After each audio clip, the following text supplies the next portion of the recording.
Right, good morning and welcome to the Christmas Eve edition of Elevenses. I'm Kevin Williams of Survival Skills Rider Training. As you can see, I'm entering into the spirit of things today. So very much hope you enjoyed today's show, whether you are a regular visitor or whether you are new here. Andy McKay's looked in and says, seasonal salutations. Very nice to see you, Andy. Thank you indeed for your best wishes. Well, we have a reasonably busy show today. It's not the longest one ever, but as I'm sure you want to get on with your own Christmas festivities. But anyway, first story is a US servicewoman has been cleared of causing a motorcyclist death by careless driving. We'll have a look at that incident. Jail sentences for a Kent pair who shot a would-be bike thief. That was in Kent a few years ago. They finally got their sentences through, so not very cheerful stories to start the show with, and neither is the third one. This is about the fact that electric micro cars are said to be safer than bikes, but not by very much less safe than full-size cars.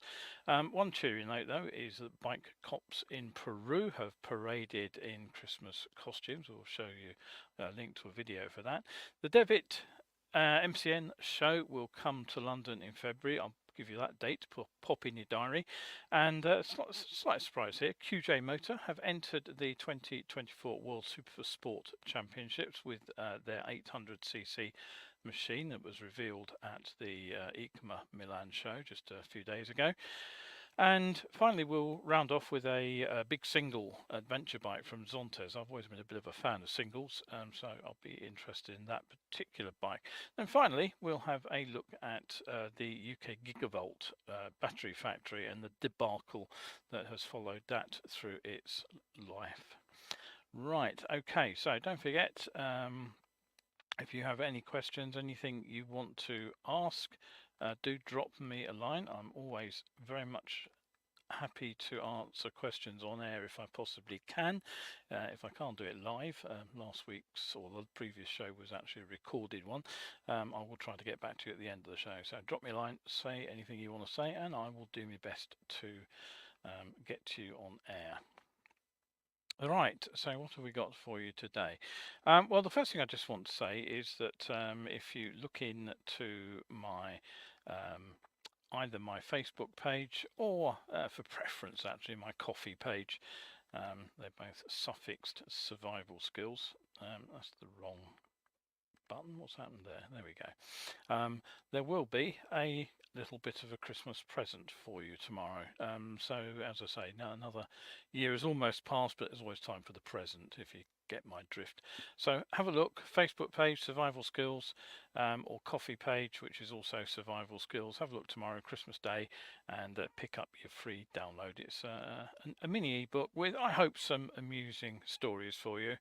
It's called I Fought the Law to a Score Draw, so hopefully you'll get the idea what that one's all about. Right, okay, so moving on rapidly, where are we with the weather over the next few days? Well, the answer to that is it's going to be a little bit of a mixed bag. But if you have seen the shock horror headlines talking of a wall of snow heading for the UK, forget it completely. They're clickbait. There's nothing like that headed for us. There are hints of a slightly colder snap towards New Year, but right now it's going to be a mild and wet Christmas in southern Britain, a little cooler further north, but only the Scottish Highlands are likely to see any snow at all. So here in London at this very moment, it's a grey, dull, overcast, mild, slightly damp day, rather windy too. Elsewhere there will be winds around the coasts and hills. That will be a feature.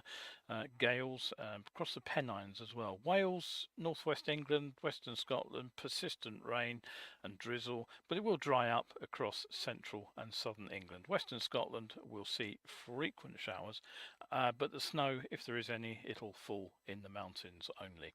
Now there will be more persistent and heavier rain moving west to east across Scotland, Wales and the Midlands, and then central and northern England. And southern counties, though, will be mostly dry until the heavier rain arrives tomorrow evening. So that's Christmas Day for you. Looks like a pretty damp one. There'll be heavy rain across Scotland too in the afternoon, particularly in the west, but it will remain mild.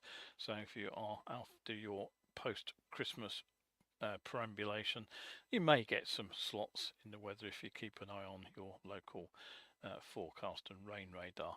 Now, Boxing Day, Tuesday, actually looks like a much pleasanter day. May even be a chance for you to get out on the bike. There's a ridge of high pressure or nudging across England and Wales. It should bring some bright spells, particularly in the east. We should get some sun. Just a few showers in the north and western Scotland. Rain will come into the southwest during the evening and overnight, but it should be a mild day. And then midweek and or beyond, more unsettled weather. Right, okay, so on to the news now.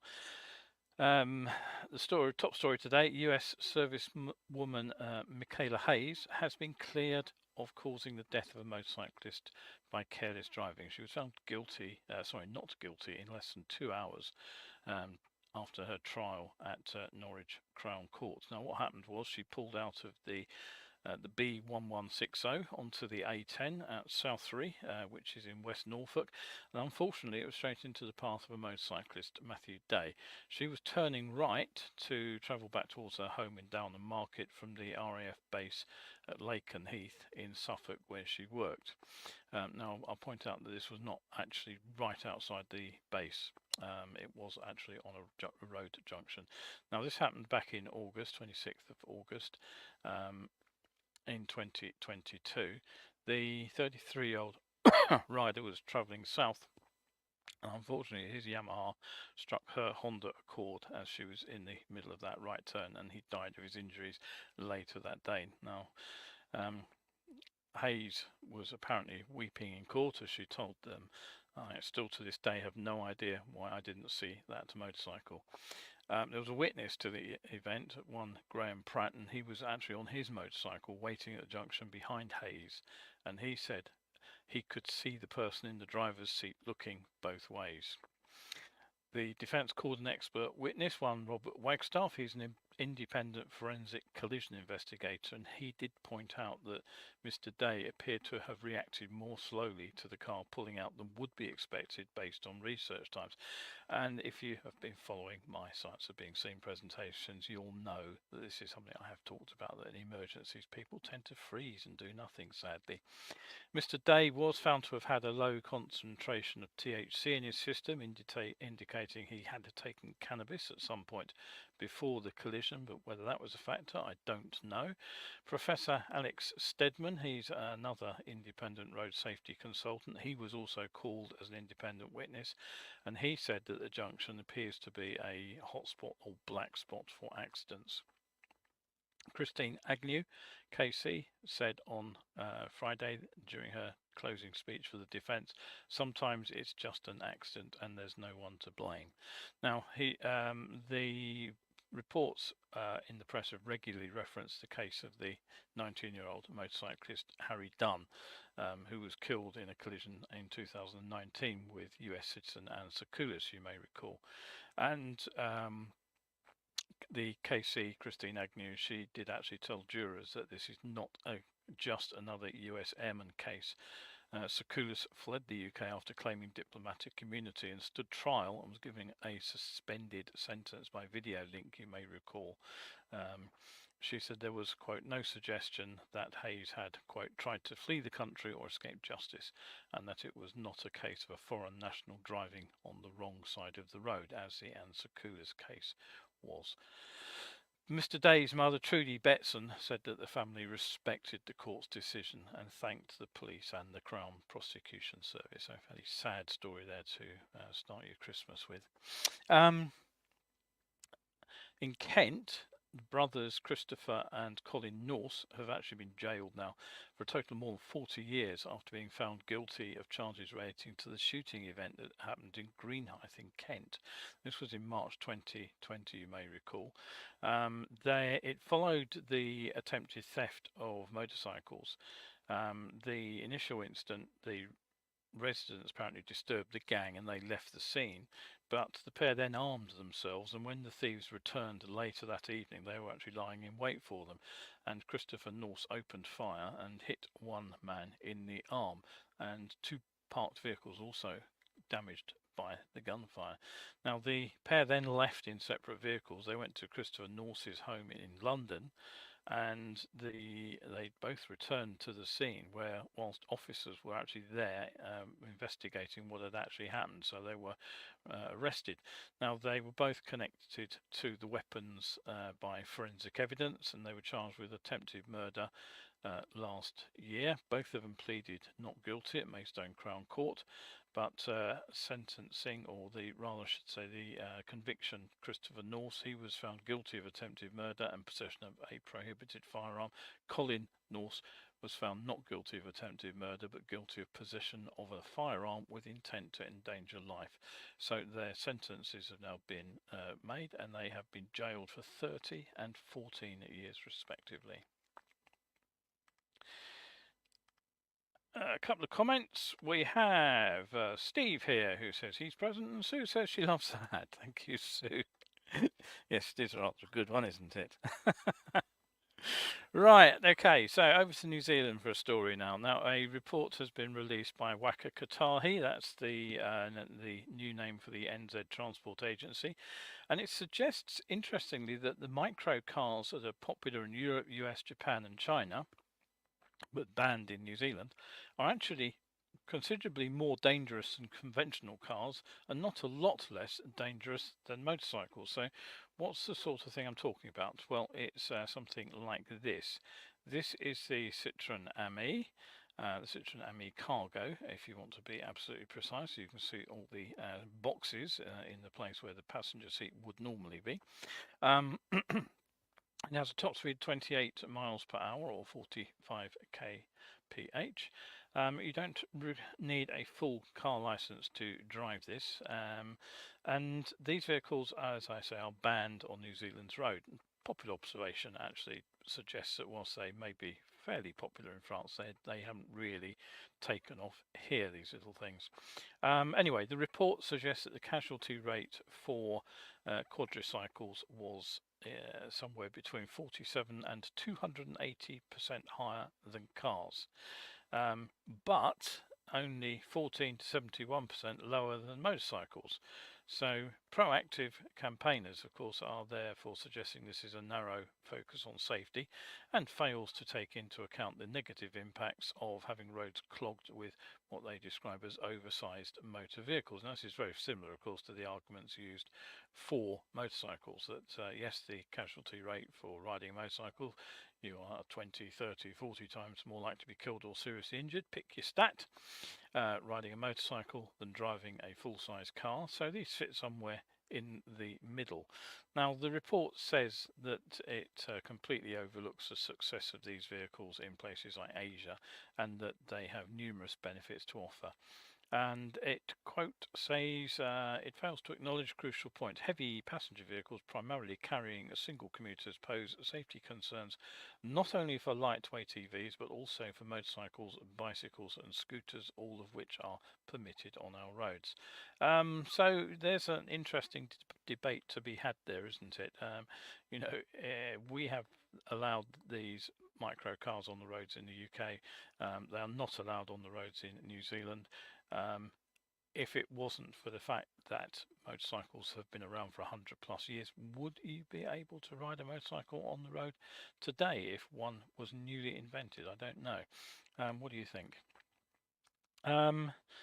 Good question, I think. We have Nick looked in and says Merry Christmas, and Petro's here as well with his Merry Christmas from him too. So yes, thank you very much, both of you, and the same to you and all our viewers. Right, now I've got a video link for you which you can watch in a moment. Here it is, just going up. Now this is relates to a story in Peru where police officers put on reindeer costumes, Santa Claus, the Grinch, elves, in order to teach children a message about road safety and the need to respect transit laws and regulations. And they were filmed riding their motorcycles in front of big crowds through the streets of Lima. So do go and watch the video after the show. Interesting thing I did notice is that they don't seem to be wearing motorcycle helmets while they're riding their motorcycles in public, which I would have thought was possibly not the message for a safety event. But hey ho, what do I know about these things? So right, anyway, don't forget, if you want to catch the show, it goes out Wednesdays and Sundays at 11. There will be a show on Wednesday just after Christmas. They're usually live, like today's show, very occasionally recorded, like the weekend Wednesday's show, wasn't it? Losing track of the day. And very, very rarely I miss a show altogether because I've got other things to do, but I do try to get these shows out on a fairly regular basis for you. And of course, if you want to catch up, the best place to go is my YouTube channel, Survival Skills UK, and over there you can see every show, and they are all in their own playlist, which makes them easy to find. Right, so okay, now date for the diary, February the 16th to the 18th. I believe that's a Friday to a Sunday. If you're in the southeast or London area, then pop along perhaps to the Devitt MCN London Motorcycle Show. That's taking place at XL between those dates, and we are promised an action-packed multi-stage lineup featuring world-class experts, motorsports legends, and essential new product showcases, and altogether making an unforgettable experience for motorcyclists of all ages and experience levels. So maybe if you didn't catch the show at where was it? Birmingham, wasn't it? Of course, that could be a place to go. Right, okay. I do try to keep up with motorcycle racing. My own preferences for endurance racing, but superbikes are also usually worth watching. MotoGP has been more interesting of late than it has been in the Marquez off to the front era.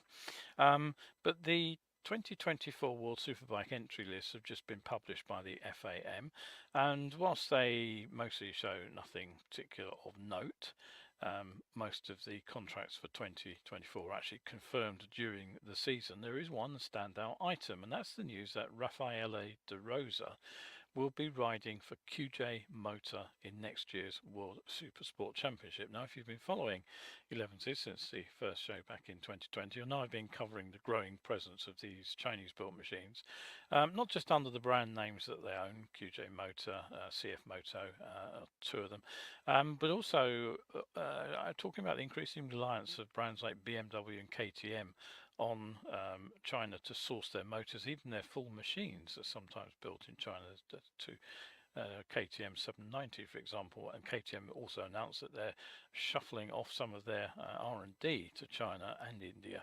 So there's a bit of a sea change going on. Now, QJ's Motor, they have a tie-up with KTM, and that saw them sponsoring the Real Avintia Moto 3 team, which I believe was running KTM's last season, but now they are into the championship for real, and they'll be presenting themselves on track on a bike based, presumably, on this one. The bike listed in the FIM information handout is the GSR 800, and presumably that's a race developed version of this bike, which is the SRK 800RR, which was shown at EICMA, the Milan show, last month. So this really is another level of commitment indeed to actually enter their own bike in a top quality race series. Obviously racing tends to sell, I think what they call it, win on Sunday, sell on Monday, isn't it? So if the bike performs, this could be the big change that I think a lot of people are waiting to see. So it's being entered by QJ Motor Factory Racing. It will wear the number 3. De Rosa will be up against a field of R6 Yamahas, Ducati Panigale V2s, MV Agusta F3 800s, Triumphs, Street Triple RS 765 will be on track, as will the Kawasaki ZX6R. and there are even a pair of the reborn CBR 600 RRs out there. So it certainly will be interesting to see how QJ Motor and their 800 perform in this company, because that basically is pretty much the range of middleweight bikes at the moment. Now, the road going version features a steel frame. It's said to be very similar to that of the Honda CBR 650R, although I would say in response to that there are a pretty limited number of ways that you can hang an engine and a rider between two wheels. The bike is powered by a 4-cylinder engine with a displacement of 778cc, and in the road going trim it's got a peak power output of just over 100 horsepower, 75 kilowatts. Now, following another Chinese manufacturer, Cove, they entered the Supersport 300 World Championship. This makes QJ Motor the second Chinese bike builder to actually take part in official World Championships. And final note, whilst I was scrolling down through the entry list to look at the other bikes, I just happened to spot the name Oliver Bayliss entered for an Australian racing team. That's a name from the past, isn't it? Right, okay, so on with some other bike news then. Now, over the past few years, we have seen a flood of bikes targeting the A2 license group, where 47 kilowatt, 35, let's start again, 47 horsepower, 35 kilowatt is the power limit. And you get bikes, of course, in all shapes and sizes, from sports bikes through the adventure tourers to the sort of the custom cruisers. But the majority of these bikes, particularly at the top end of the power bracket, have been twin cylinder machines. Now, I personally have always been a bit of a fan of middleweight singles. I owned an XBR 500 and an NX 650 Dominator. Thoroughly enjoyed owning those bikes. I've still got a 250 single. And I rode most of the other sort of single cylinder bikes of that era. But you know, basically, pretty much BMW aside, I guess, big singles, or at least these middle-sized singles, they've pretty much slipped out of our consciousness. So I was quite interested to see that there is a new bike appearing from Zontes. Now let's just give you a zoom-in picture of that. This is the Zontes 500T, and I was interested to see that this adventure tourer, fairly standard looking thing, isn't it really, despite the twin output exhaust pipe at the side of the rear wheel there, it's actually a single cylinder. It's a 498 liquid cooled, fuel injected, presumably 4-valve engine, said to have an output of about 38 kilowatts, about 51 horsepower, so it's actually just over the A2 license limit. So if my guess is it will either arrive in Europe slightly restricted down to that 35 kilowatt limit, or it may come with a simple plug-in restrictor, so you could have both the A2 and the full power version, although quite honestly the extra 4 or 5 horsepower isn't going to make a great deal of difference. But Zontes do claim a top speed of just over 110 miles per hour, 180 kph, which seems reasonable enough to me from the power output. Should make the bike perfectly usable as well. Now, there is 50 newton meters, 37 pound-feet of torque, which is a fair amount, so it should be pretty punchy off the line. The main problem with the singles is that you do need to make an engine which has a decent rev range. Otherwise, what you tend to find is that the bikes have such a restricted rev band where they actually work. The earliest BMW Funduro was a horrible bike to ride, frankly. I could never find an appropriate gear for most road speeds. I seem to remember it was 40 miles per hour, which I just could not find a gear that worked. And as that was a fairly important speed when I was acting as a CBT instructor and having one of these things to ride, I really, really hated that bike with a passion. So hopefully Zontes have sorted that out. It just needs to rev to about 7,500 RPM, something like that, and be usable from about 2.5. And if you've got 5,000 RPM rev range, it'll be fine. Probably only needs 5 gears then as well. I'd also hope, of course, that Zontes have paid attention to the characteristic single cylinder shakes. Now, vibration can be damped out very effectively with a counterbalancer. but there's no word if one is fitted. If it isn't, they can be a trip hammer to ride. There will be two versions of the bike. This one shown on screen at the moment is the one fitted with the 17-inch alloy wheel, so that'll be the road focused bike. But there is one with a 19-inch front and 17-inch rear combination that uses wire spokes, which I happen to notice are rim laced, so you will be able to use tubeless fitments on those if you want to.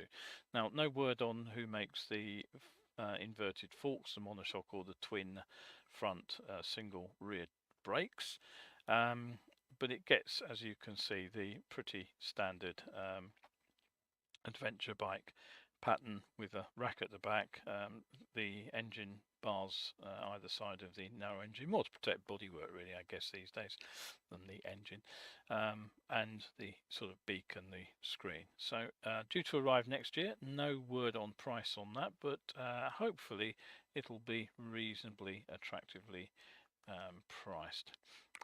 What do you think of bikes like that? Let me know what you think, whether you'd be interested in a Chinese 500 single.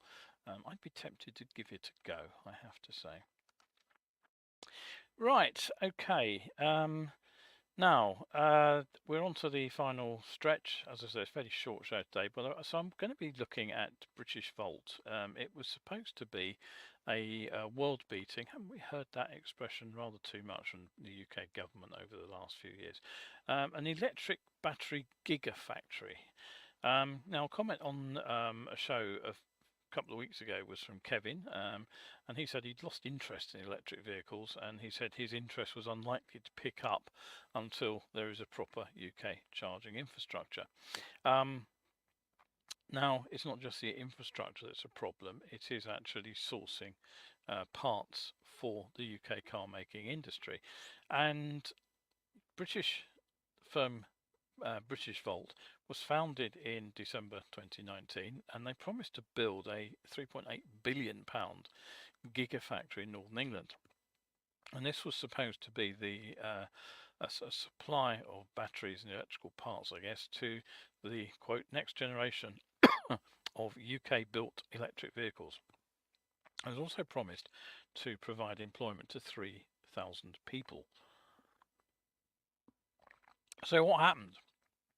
Well, as usual with these entrepreneurial schemes, it was all dependent on finding funding on a step-by-step basis.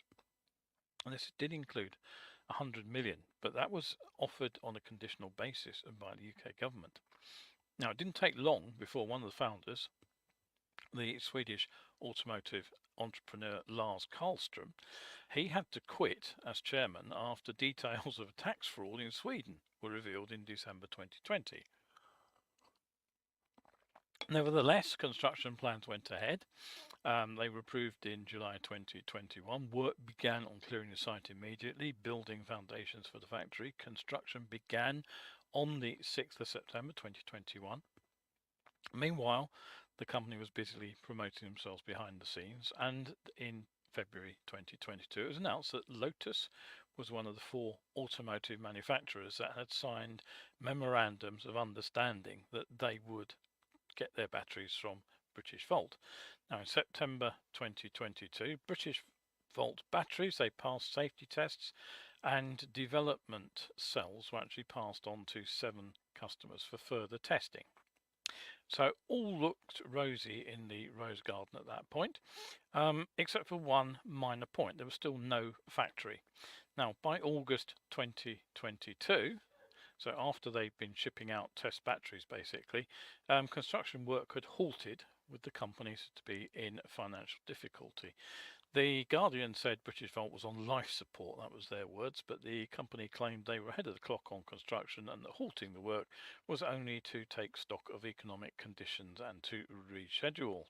However, at this point, an investigation by the Financial Times discovered that the business had hired almost 300 people, was spending $3 million a month on salaries, while still being years from generating revenue. And they went through the books and they described profligate spending. They said that that included the provision of expensive electric company cars, a hospitality suite at the Goodwood Festival of Speed, prolific private jet use, video yoga lessons even from a fitness instructor, and top-of-the-range curved 4K computer monitors. The published accounts covering the 14 months to January 2021 had showed a loss of 8.8 million.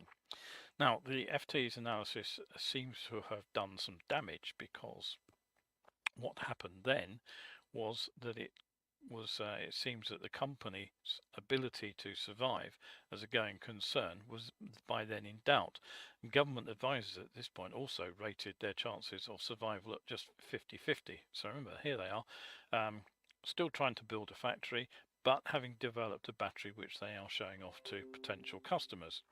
Now, on November the 2nd, they had talks with ministers at the Department for Business and Trade, and 30 million of the promised 100 million government money was now frozen, because the company had failed to meet construction milestones for that factory, and the company was now at risk of immediate financial collapse. So what did they do next? Well, they went out to try to get some short-term funding. They got that the very same day, and that was sufficient to keep the company going for 5 weeks, but by now it was being put up for sale to a buyer. The executive team, they agreed to work unpaid. Other staff agreed to voluntary pay cuts of anything between 25 and 50% of their salaries. By the 16th of January this year, the BBC was reporting that a British consortium might make a last-minute bid, but added that if no bidder secured 75% of shareholder support, the company might collapse into administration. And that is what duly happened the following day, with most of those 300 staff immediately made redundant. Now, the management company Ernst & Young, they were appointed as administrators, and this was immediately criticised, as Ernst & Young had paid themselves millions of pounds in consultancy fees. Well, they hadn't paid themselves, but they'd earned millions in consultancy fees from British Volt, and they actually went on to earn another 3.5 million in fees as administrator. So what happened next? Well, in February this year, British Volt was bought out of administration for 8.6 million. Remember, they were talking in billions in terms of the investment necessary. So 8.6 million by an Australian startup, the Geelong-based Recharge Industries. Now, they themselves turn out to be a subsidiary of a US-based company called Scale Facilitation. So the deal linked British Volt to the American lithium-ion battery developer C4V. So that, in theory, removed the need for the new technology, which they've been busily developing and sharing off with Lotus and so on. But it also gave the company access to Australian minerals needed in battery production. So what was the plan? They planned to resume the on-site construction late this year, and to focus on making batteries for energy storage rather than for cars. And the view was that they'd be able to create 8,000 jobs doing this, but as you may have guessed by now, the plan overlooked some significant difficulties. The first problem was that the company, as sold, didn't actually own the site. They actually had a creditor there, because the Catch Fund Solutions, who had seems to have put some millions into the company of startup capital, they loaned that money as with the land as security. And Northumberland County Council also had a buyback clause on that site. And there was also a dispute going on over the National Grid power supply contract to the site. Now, by late April, company had completed the deals with the National Grid, so they were going to get power energy, but by June they still hadn't got a deal with the county council to about who would has ownership of the site. The county council was still trying to play their buyback clause apparently, and predictably there was further delay with the funding. So days later, in late June 2023, the offices of Scale Facilitation and a partner company, they were raided by Australian police in connection with alleged tax fraud. Now, company sources claim that it was a misunderstanding due to the different necessities between filing returns in the US and Australia. insiders said that Recharge staff wages in Australia were being paid late. Anyway, funding to complete the purchase of the Blythe site was expected to take place by the end of July. Recharge were expected to be a minor shareholder in a new company called Northeast Gigafactory Development LLP, but it all continued very uncertainty. An insider into what was going on said they need the money before they can buy the land, and they need the land before they can get the money. So August 2023, it was now reported that Recharge Industries had not actually made the final instalment payment of 8.6 million. It was 4 months overdue, and so they had failed to complete their purchase of British Volt. The administrator, Ernst & Young, said that they were in default of their business sale agreement. So Recharge said that their final instalment depended on a funding facility which would provide the cash for the project. August passed without the payment being made. Recharge was also being pursued in Australia over $75,000 debt, which relates to hospitality at Geelong Football Club, and also they owed money to Geelong's Deakin University. So, late October, what happened now? Well, they were still passing out statements saying that they were close to purchasing the site. Administrators and management consultants were still talking about 2.5 million debt and outstanding fees. They still owed 11 million to the property investor who, you remember, secured their debt on the land.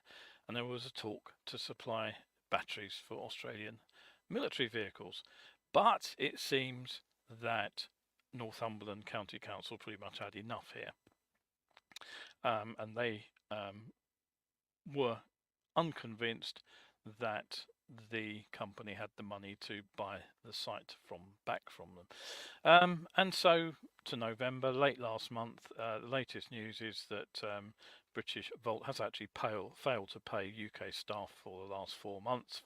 The Financial Times says that the business has been warned that it may be trading as insolvent. The receiver of the site is actually talking to other parties about purchasing the land where the factory would sit, and Recharge is no longer seen as a credible buyer. Now, why did all this happen when they had administrators working? Well, Ernst & Young, they said they'd run a thorough and competitive sales process, which chose Recharge as the most suitable buyer.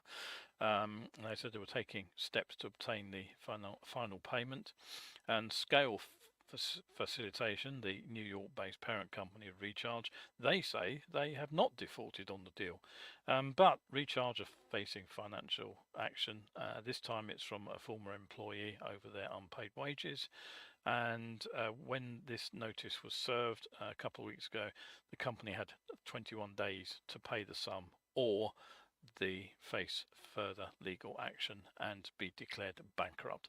Now, I haven't seen any further updates, but it is a really sorry story of funding.